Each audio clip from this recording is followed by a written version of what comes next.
Panginoon,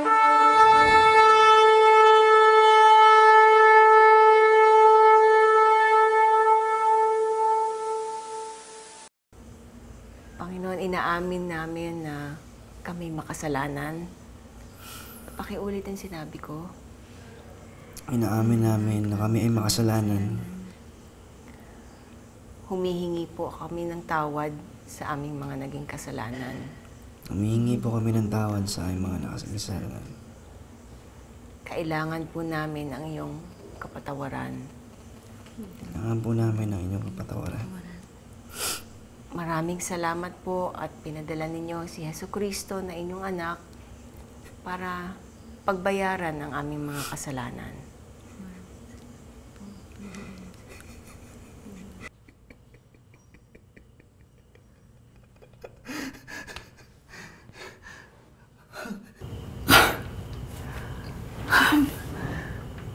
Seryoso ba kayo?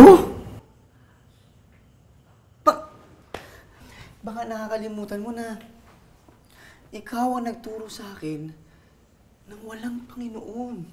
Tapos ngayon, ine-expect mo na maniwala ako sa Panginoon. Naniniwala pa nga ako kay Santa Claus eh. As ma'am, ine-expect niyo ba na o gusto niyo na isuko ko na yung plano ko na maging isang presidente ng Pilipinas? Dahil marami kayong daladalang ebidensya laban sa akin. Ano gusto niyo gawin sa akin, ma'am? Ikulong ako.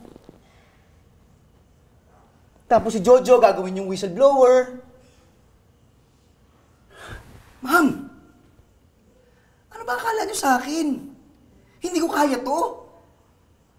Sa tingin niyo, hindi kayang ipanalo to ng isang batalyong kong abogado?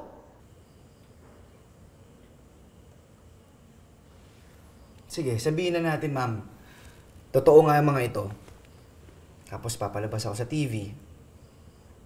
Headline ako sa dyaryo. Nasa radyo ako. Nasa social media. Tapos ano, pag may laban si Pacquiao, makakalimutan din yan ng mga Pilipino. Ma'am, media lang yan. Kayang-kaya ko yan. Dahil everything is for sale in the Philippines. Alam niyo ba na 500 pesos lang ang halaga ng isang bobong botante dito sa Pilipinas? Na buy one, take one lang ang kaluluwa ng Pilipino? Ay, ma'am. Sorry. Kasi ang alam ko, mas mataas yata ang presyuhan pagka Kristiyano. Tama ba? Anong nangyari sa'yo? Ma'am, dahil sa inyo.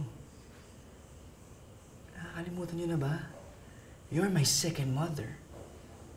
And I am your only begotten son. Come on.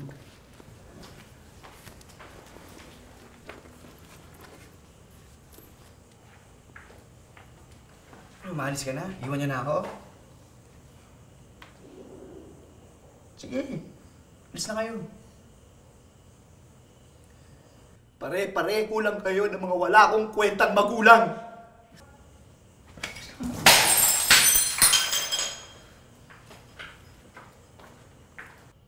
Nilikha ka ng Diyos Ama. Mahal ka ng ating Ama. Wala akong ama.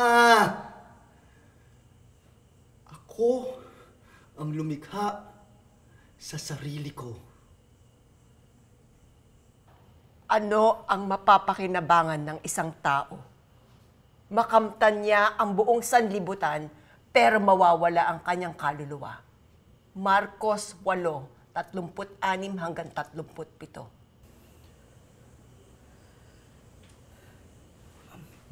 Malis na kayo. Ipapanalangin kita.